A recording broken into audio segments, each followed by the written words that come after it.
All right, I'm going to apologize for the wind and the fact I'm out of breath because whoever put my lug nuts on was a gorilla. I had to use a 2-foot long breaker bar to get the lug nuts broke loose. It's ridiculous. Anyhow, this is the 6,000 mile rotation on my Toyo open country AT3s. I did a video when I bought them, so just like all my other tire ones, I like to talk about the tire a little bit, talk about tread depth, how it wears, things like that. I have not rotated these yet. I did the other side, and I'm not going to go over there because I'm being blocked by the vehicle right now from the wind. So right now, this is the right front, and it's wearing pretty well. I have not done tread depth yet, so you're going to do it with me. We're going to go outside first. Looks like just under 12-30 seconds. We'll call it 12-30 seconds. Middle, 12-30 seconds.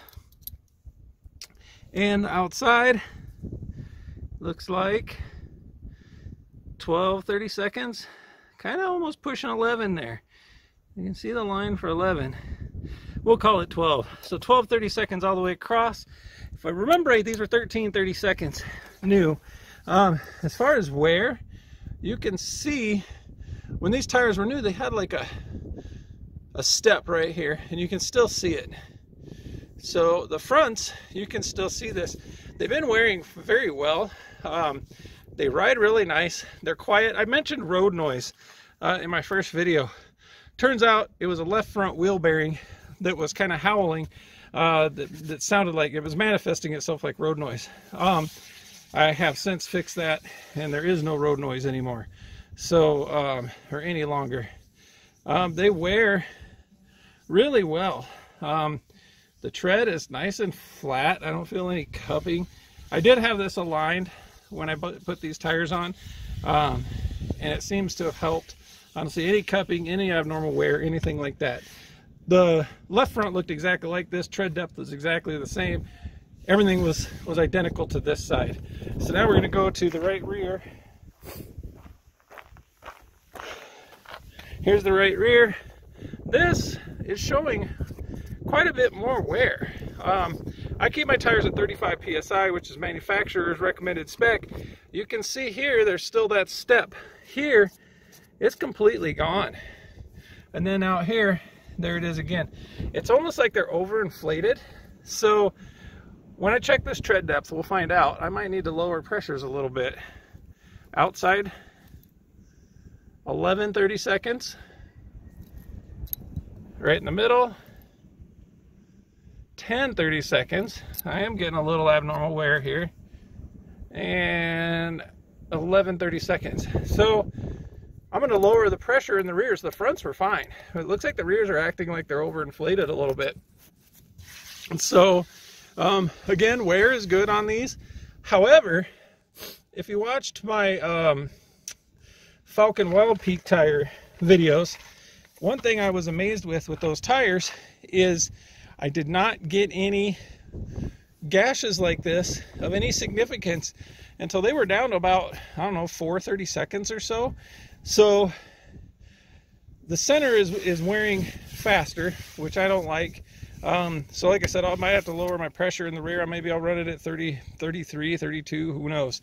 I don't like to go too low, just because in case I do load it up or anything like that, I don't like to be too low. So it is a little abnormal wear, which is no big deal.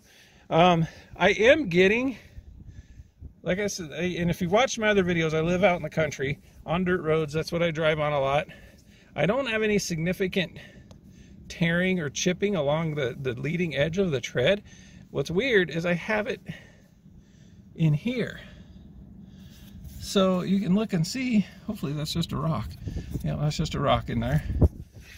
So you can see it's getting a little bit of weird tearing and stuff, chunking, I guess is what I always called it, from the dirt roads. There's a little, I don't know, it's just, there's a lot more wear here on this rear, and the other one was the same way. It was a 10 in the middle, 11 on the outsides, than there should be. So I don't know, you know, I buy P metrics for this because I only tow lighter stuff. I don't tow anything heavy. I don't need LTs. You know, a lot of people like LTs. They do last longer sometimes on vehicles. But you do pay a premium for them as well. You also get deeper tread depth. I think these were 11 or 13 30-seconds new. I think if you get the LTs, they're 16 30-seconds or something like that. So you get a little bit more tread depth and stuff like that with them. However, you do compromise some ride than you do over the P metrics. So as far as this winter, I drove them all winter long. We had a lot of snow. A lot of wet, heavy snow, a lot of ice, stuff like that. These tires were phenomenal. Just like any tire, you know, this is an AT tire. It's mud and snow rated, or whatever it is, the 3 peak, I guess is what they call it. Just like any of these, it's a compromise. You know, it's not a dedicated snow tire. It's not a dedicated winter tire. It doesn't have, I don't even think there's spots for, no, there's not even any spots for studs in these tires. But being that they are a compromise, they were very nice to have in the winter. They handled very nice in the snow. Stopping distance was adequate. Traction was above average. Handling was good as far as turning. Things like that was very good. You can break them loose, just like any of these AT tires. You play around enough, you're going to break them loose. However, you put it in 4-wheel drive, and it was phenomenal. But like with any tire as well, the reason I do these rotation videos is I want people to know what the tire is like as it wears. You know, a tire is always going to be great when it's brand new. What's it like with 50% tread, 30% tread? What is that? What's it like when you're down to the wear bars? You know, I ran my Falcons till I think 3 seconds, 4 seconds, something like that. And then they started seeing significant handling drop off, traction, all that stuff. So, so far I'm impressed with these. I'm going to lower the pressure, I think, to try to even this out a little bit. And I'll be back with you on my 12,000 mile rotation.